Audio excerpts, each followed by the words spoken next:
নমস্কার, আমি মিলি সরকার Bengali urban kitchen থেকে বলছি। আমার ইউটিউব ফ্যামিলির সকল দর্শক বন্ধুরা কাছে দূরে যেখানে যে আছেন সবাইকে অনেক অনেক প্রীতি ও শুভেচ্ছা জানিয়ে শুরু করছি আজকে আমার রেসিপি। আজকে আমি বানাচ্ছি কই মাছের ঝোল নতুন আলু দিয়ে। এখন শীতের সময় বাজারে কই মাছও বেশ পাওয়া যাচ্ছে ফ্রেশ আর নতুন আলু উঠেছে, যেটা দিয়ে আজকে আমি তৈরি করেছি এই কই মাছের ঝোল। আসুন দেখে নেওয়া যাক কীভাবে আমি খুব সহজেই ঘরে তৈরি করেছি এই নতুন আলু দিয়ে কই মাছের ঝোল। আজকে আমার বানানো এই কই মাছের ঝোল রেসিপিটা আশা করি আপনি স্কিপ না করে সম্পূর্ণ দেখবেন। দেখে যদি ভালো লাগে তাহলে অবশ্যই ফ্যামিলি আর ফ্রেন্ডসদের সঙ্গে শেয়ার করবেন। এই কই মাছের ঝোল গরম গরম দুপুরবেলা ভাতের সঙ্গে খেতে কিন্তু দুর্দান্ত লাগে। আজকে আমি রান্না করার জন্য এখানে 300 গ্রাম কই মাছ নিয়েছি। কই মাছটা আমি নুন হলুদ দিয়ে মেখে নিয়েছি। এখানে আলু নিয়েছি দুটো, কেটে ধুয়ে জল ঝরিয়ে নিয়েছি। এরপর এর মধ্যে দিয়ে দিলাম আধা চামচ নুন আর সামান্য একটু হলুদ গুঁড়ো দিয়ে এই আলুটাকে মেখে নিচ্ছি। আলুটা মেখে নিলাম। কই মাছটা আমি আগেই নুন হলুদ দিয়ে মেখে রেখেছি। এবার যাব রান্না করার দিকে। রান্নার জন্য কড়াই বসিয়ে দিয়েছি। কড়াই গরম হয়ে গেলে আমি এর মধ্যে দিয়েছি বেশ কিছুটা সরষের তেল। আজকে আমি রান্নাটা করছি সরষের তেলে। তেলটা একটু ঘুরিয়ে নিলাম।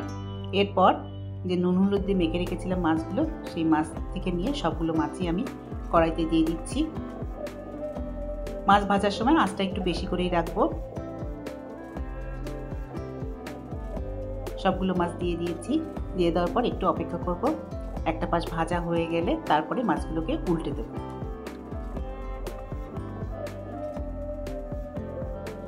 একটু অপেক্ষা করছি।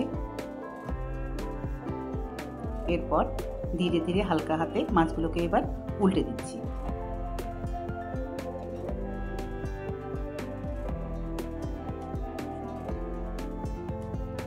এইভাবে করে ধীরে ধীরে উল্টে দিচ্ছি। দুটো পাশে বেশ ভালো করে ভাজবো প্রথমে, তারপরে এগুলোকে তুলে নেব। দুটো পাশ ভাজা হয়ে গেছে। এবার আমি ধীরে ধীরে মাছগুলোকে তুলে নিচ্ছি। মাছ তুলে নেওয়ার পর কড়াইতে বেশ কিছুটা তেল থাকবে, আর তেল দেবার প্রয়োজন নেই। এই তেলেই বাকি রান্নাটা করব। মাছগুলো ভাজা হয়ে গেছে। কড়াইতে দিয়ে দিয়েছি সামান্য একটু জিরে আর একটা তেজপাতা। তারপর এর মধ্যে দিয়ে দিলাম নুন হলুদ দিয়ে যে মেখে রেখেছিলাম আলুর টুকরোগুলো, সেগুলো সবটাই দিয়ে দিলাম। আলাদা করে আর নুন হলুদ দেওয়ার প্রয়োজন নেই। আলুগুলোকে বেশ ভালো করে প্রথমে ভেজে নেব। আলুগুলো ভাজা হয়ে গেলে এবার আমি এর মধ্যে দিয়ে দেবো একটা পেঁয়াজ কুচিয়ে নিয়েছি। সেই পেঁয়াজ কুচিটা দিয়ে দিলাম। দিয়ে আলুর সাথে এগুলোকেও ভেজে নেব। এরপর দিয়ে দিচ্ছি আধা চামচ মতো নুন আর সামান্য একটু হলুদ গুঁড়ো।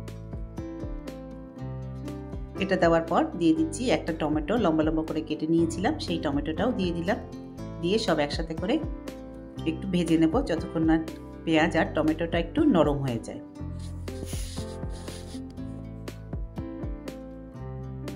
ভালো করে নেড়ে দিচ্ছি। টমেটো আর পেঁয়াজ একটু নরম হয়ে গেলে এবার আমি এর মধ্যে দিয়ে দেবো 1 চামচ আদা রসুন পেস্ট। এটা দেওয়ার পর আবার একটু নেড়ে দেব।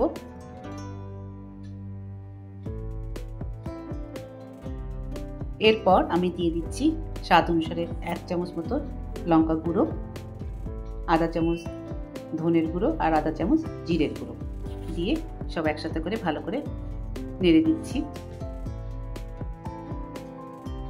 মশলাগুলো সব ভালোভাবে কষানো হয়ে গেলে তারপর আমি এর মধ্যে দিয়ে দেবো জল। এখানে বড় বাটির আধা বাটি মতো জল আছে, সেটা দিয়ে দিলাম। দিয়ে ভালো করে নেড়ে দিচ্ছি। তারপর এটাকে ঢাকা দিয়ে দেবো।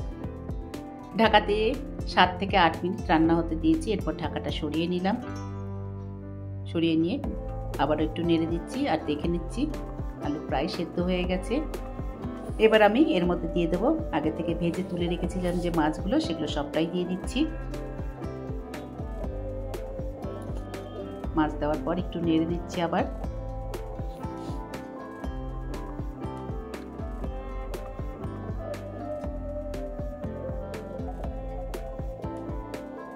তারপর দিয়ে দিলাম আধা চামচ গরম মশলার গুঁড়ো। গরম মশলা দেওয়ার পর একটুখানি নেড়ে দিচ্ছি, তারপর আবারও ঢাকা দিয়ে দেব।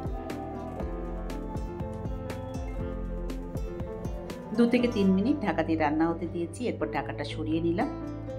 আর এইভাবেই খুব সহজেই তৈরি হয়ে গেল আজকে আমার বানানো রেসিপি কই মাছের ঝোল।